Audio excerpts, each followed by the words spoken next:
جی آج کا میرا میسج چیلنج ہے ذاکر نائک کو، ڈاکٹر ذاکر نائک کو، انجینئر محمد علی مرزا کو اور کسی اور مسلم اسکالر کو کہ وہ اس بات کا جواب دیں کہ حضرت محمد جو اپنے آپ کو نبی کہتے تھے، نبوت کا دعویٰ کرتے تھے اور کہتے تھے کہ قرآن اللہ کے الہام سے ہے، اس میں وہ کیوں غیر الہامی باتوں کو شامل کرتے تھے، انسانی باتوں کو شامل کرتے تھے، انسانی کتابوں کی باتوں کو شامل کرتے تھے، یہودی ربیوں کی تفسیروں کی باتوں کو اس میں شامل کرتے تھے،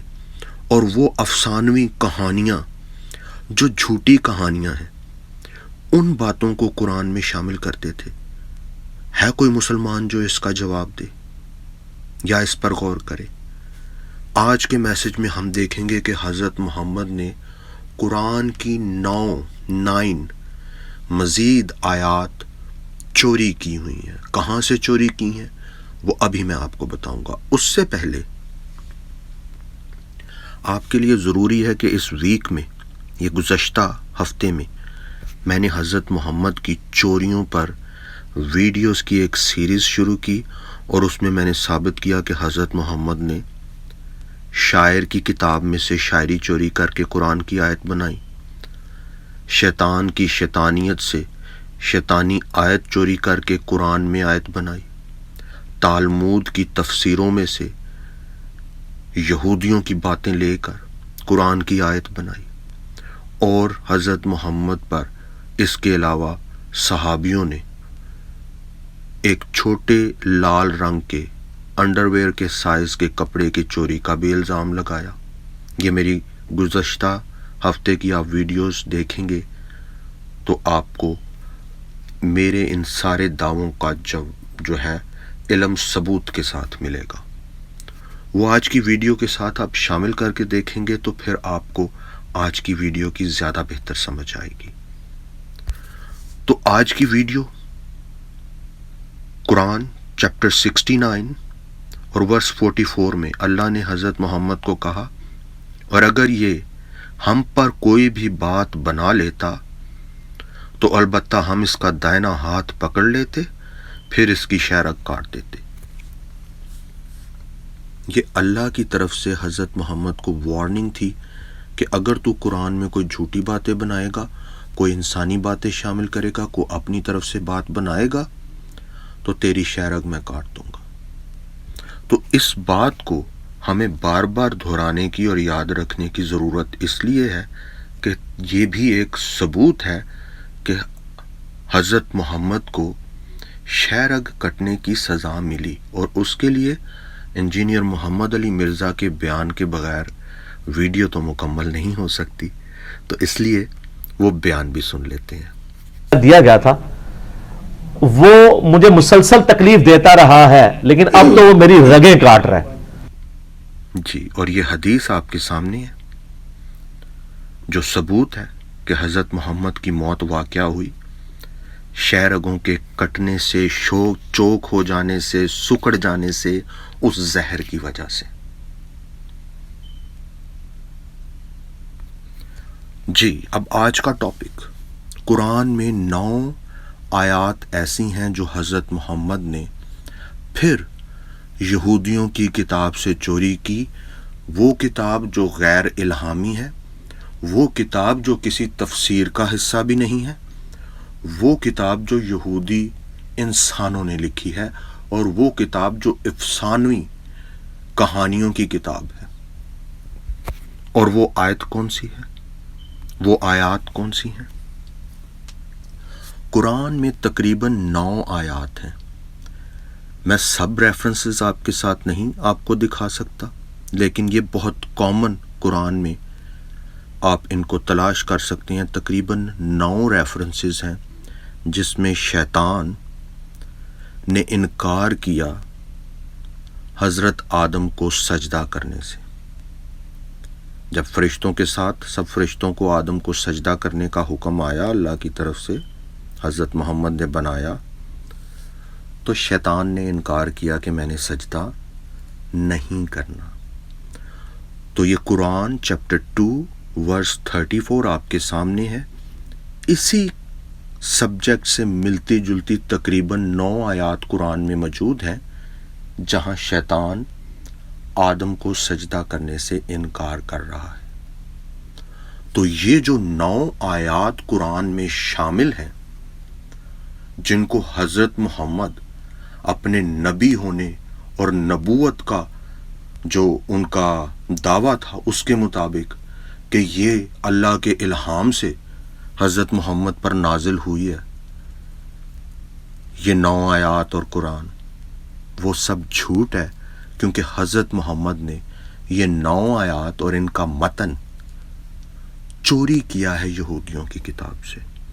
اور وہ یہودیوں کی کتاب کون سی ہے؟ یہ ٹائٹل آپ کے سامنے ہے،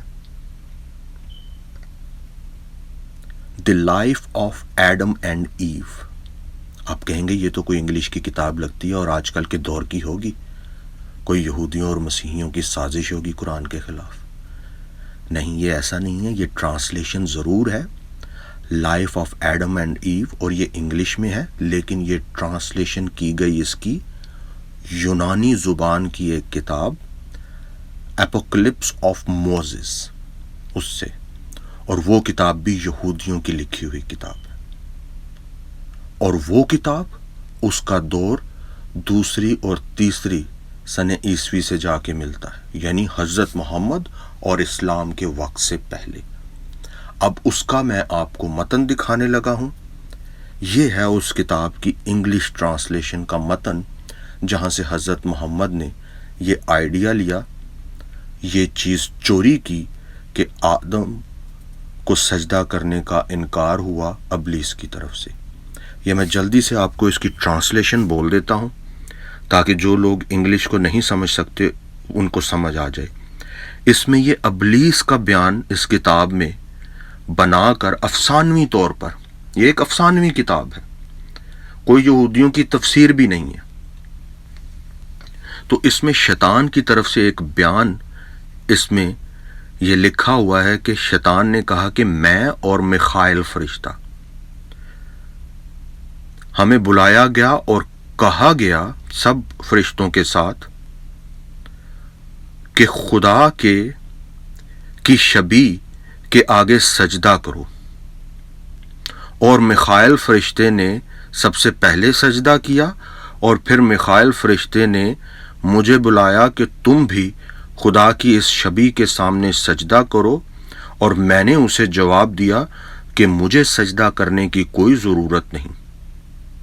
اور جب میخائیل فرشتہ مجھے زور دیتا رہا سجدہ کرنے کا، تو پھر میں نے اس سے کہا کہ میں سجدہ نہیں کروں گا کسی ایسے شخص کو جو مجھ سے چھوٹا ہے اور مجھ سے حقیر ہے. میں اس سے بڑا ہوں، میں اس سے پہلے تخلیق کیا گیا ہوں، اس لیے بجائے اس کے کہ میں اس کو سجدہ کروں وہ آدم مجھے سجدہ کرے. اب یہاں سے محمد نے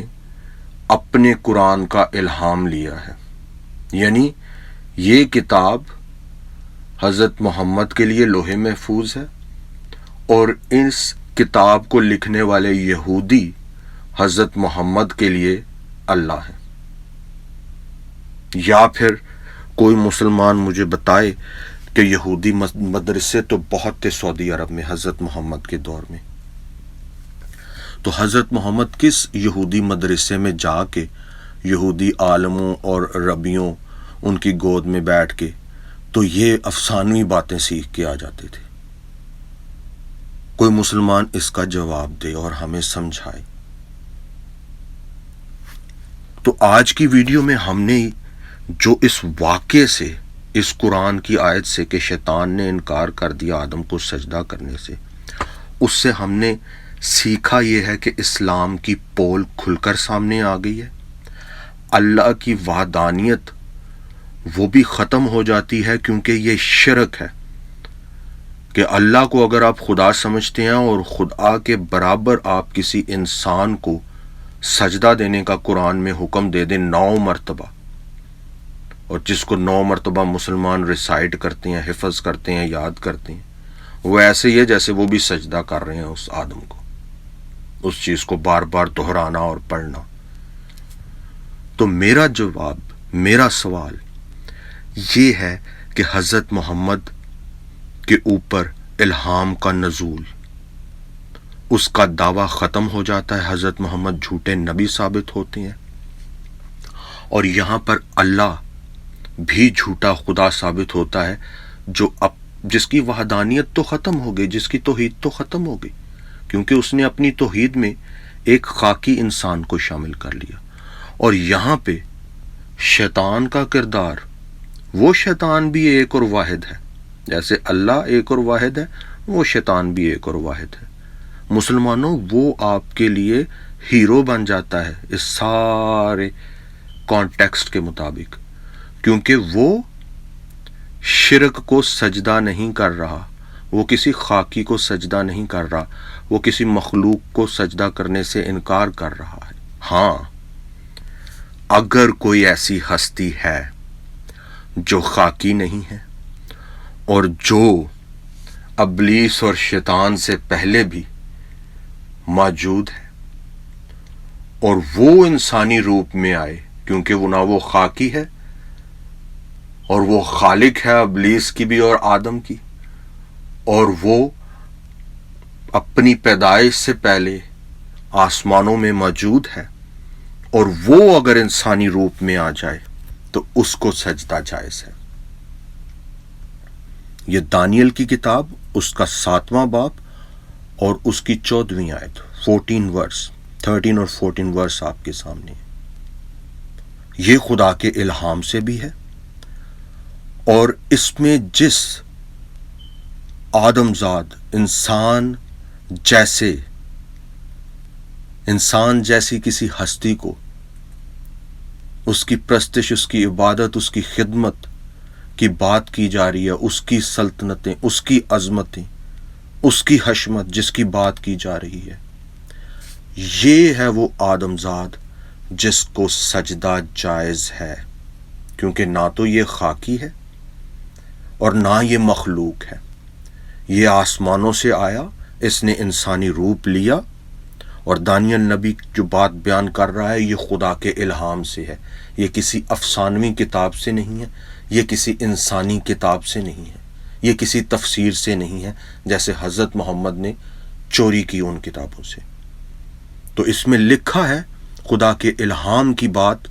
خدا کے روح کے ذریعے جو خدا کا الہام ہم تک پہنچ رہا ہے، اس کی بات میں آپ کو بتا رہا ہوں۔